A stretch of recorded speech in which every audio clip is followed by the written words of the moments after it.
Warahmatullahi wabarakatuh. Hamdan wa syukran lillah. Salatan wa salaman ala rasulillah. Perkenalkan, nama saya Narendra Cakra Wibawa Saryono. Hari ini saya akan menyampaikan sebuah kisah, yakni kisah perjalanan Nabi Muhammad SAW hijrah dari Makkah ke Madinah bersama Abu Bakar As-Siddiq. Pada saat itu, Nabi Muhammad SAW mendapat izin dari Allah SWT untuk para sahabatnya hijrah dari Mekah ke Madinah. Dengan itu, para sahabat pun satu persatu berhijrah dari Mekah ke Madinah secara sembunyi-sembunyi. Hanya Umar saja yang berhijrah secara terang-terangan. Nabi Muhammad tetap di Mekah. Beliau menunggu kapan diberitakannya oleh Allah SWT untuk berhijrah ke Madinah. Beliau ditemani oleh dua sahabatnya, yakni Abu Bakar As-Siddiq dan Ali bin Abi Thalib. Kaum kafir Quraisy pun tahu bahwasannya Nabi Muhammad dan kaum muslimin di Mekah ingin melakukan hijrah dari Mekah ke Madinah. Mereka pun menyusun rencana untuk membunuh Nabi Muhammad SAW di kediamannya. Nabi Muhammad tahu jika kaum kafir Quraisy ingin membunuhnya di kediamannya. Dia pun meminta kepada Ali bin Abi Thalib menggantikannya di ranjangnya untuk mengelabui kaum kafir Quraisy. Kaum kafir Quraisy merencanakan bahwa mereka ingin mengumpulkan satu dari beberapa suku di Mekah yang tidak beriman kepada Allah SWT untuk bersama-sama membunuh Nabi Muhammad SAW. Namun pada saat para kafir Quraisy ini menyerang ke kediaman Nabi Muhammad SAW, Allah mengizinkan bahwa mereka tidak bisa melihat Nabi Muhammad SAW. Mereka seolah ditidurkan dan seolah diberi pasir kepalanya untuk tidak bisa melihat Nabi Muhammad SAW. Para kafir Quraisy pun masuk ke dalam rumahnya dan melihat bahwa ada seseorang yang tertidur di ranjang beliau. Dengan menguruskan pedang, mereka pun menarik selimut dari ranjang tersebut dan terkaget dan heran-heran. Wah, di mana Nabi Muhammad? Di mana Muhammad ini? Kenapa ada engkau? Karena yang di ranjang tersebut adalah Ali bin Abi Thalib yang menggantikan Nabi Muhammad SAW. Mereka pun marah dan cepat-cepat mencari Nabi Muhammad dan segera ingin membunuhnya. Nabi Muhammad pada saat itu, pada awal malam tepatnya, pergi ke rumah Abu Bakar As-Siddiq. Dia pun bilang kepada Abu Bakar As-Siddiq bahwa, wahai Abu Bakar As-Siddiq, saya sudah dapat perintah dari Allah SWT untuk melakukan hijrah dari Mekah ke Madinah, dan engkau dipilih oleh Allah SWT untuk menemani saya. Abu Bakar pun sangat gembira, sangat gembira. Dia sampai nangis karena dia dapat menemani Nabi Muhammad SAW. Abu Bakar As-Siddiq pun berkata, wahai Rasulullah, di belakang rumahku sudah terdapat 2 unta dan beberapa berbekalan. Naiklah salah satunya dan saya akan menemani Anda. Dengan begitu, Nabi Muhammad dan Abu Bakar pun pergi menuju Madinah. Namun Madinah itu berada di utara Jazirah Arab.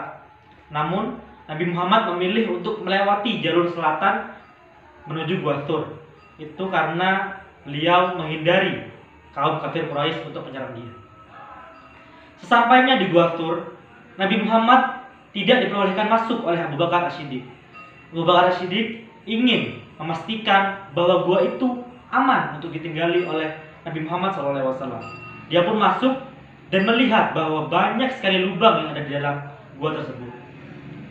Akhirnya dia pun menutup semua lubang yang ada di dalam gua itu dengan kain dan batu yang dia punya.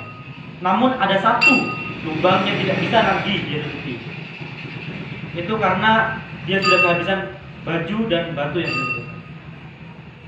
Akhirnya setelah itu Nabi Muhammad SAW dipersilakan masuk oleh Abu Bakar As-Siddiq. Pada saat masuk, Nabi Muhammad SAW dan Abu Bakar Siddiq tinggal di sana selama 3 hari. Pada hari-hari dia tinggal di sana, ada satu hari yang dimana Abu Bakar Siddiq sangat gelisah. Kenapa? Karena ada satu orang kaum kafir Quraisy yang sangat mendekat, yang sangat dekat dengan gua tersebut.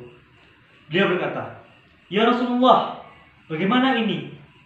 Ada satu kaum kafir Quraisy yang mendekat kemari." Nabi Muhammad pun bilang kepada Abu Bakar Siddiq, "Tenanglah Abu Bakar Siddiq, karena Allah selalu bersama kita." Dan di situ Allah memberikan perlindungan kepada Nabi Muhammad SAW dengan menutupi mulut gua tersebut dengan banyak jaring laba-laba. Di gua tersebut juga terdapat sarang burung, yang dimana ada burung yang sedang mengarami telurnya. Pemuda tersebut yang sedang mendekati gua yang ditinggali oleh Abu Bakar Siddiq dan Nabi Muhammad SAW mulai tersadar bahwa masa sih ada orang yang tinggal di gua ini? Sepertinya kan gua ini sudah ditinggal lama sekali. Buktinya tuh ada jaring laba-laba banyak sekali, dan juga di sini juga ada sarang burung dan ada burung yang sedang mengerami telurnya. Gak mungkin lah ada Nabi Muhammad di sini. Akhirnya pemuda itu pergi meninggalkan gua tersebut. Hari-hari di gua tersebut, akhirnya Nabi Muhammad dan Abu Bakar Siddiq suatu saat juga di gua tersebut, pada saat Nabi Muhammad SAW tertidur di paha Abu Bakar Siddiq, Abu Bakar Siddiq pun menutup lubang yang sebelumnya ditutup olehnya dengan telapak kakinya, dan kakinya tersebut digigit oleh hewan buas yang berbisa. Akhirnya Abu Bakar Siddiq merasa kesakitan, tapi hebatnya pahanya sama sekali tidak bergerak karena dia takut membangunkan Nabi Muhammad SAW. Namun karena sakit yang berlebihan, akhirnya Abu Bakar Siddiq menangis dan air matanya jatuh ke wajah Nabi Muhammad SAW. Akhirnya Nabi Muhammad SAW terbangun dari tidurnya. Dia pun bertanya kepada Abu Bakar Siddiq, "Wahai Abu Bakar, ada apa denganmu?" Abu Bakar pun menjawab, "Ya Rasulullah, kaki saya tergigit oleh hewan buas yang berbisa dan sekarang rasanya sakit sekali." Nabi pun menjawab, "Baiklah, sekarang angkatlah kakimu." Abu Bakar pun mengangkat kakinya dan Nabi Muhammad meludahi kakinya, dan hasilnya kaki Abu Bakar pun sembuh tanpa ada rasa sakit sama sekali. Itulah kisah yang bisa saya ceritakan. Juga ada hikmah yang bisa kita ambil dari kisah ini. Saya mohon maaf apabila ada salah-salah kata, dan terima kasih atas perhatiannya. Akhirul kalam, wassalamualaikum warahmatullahi wabarakatuh. Ada satu pantun terakhir dari saya. Ke pasar beli semangka, pulangnya beli serikaya. Semoga teman-teman suka. Jangan lupa like-nya ya.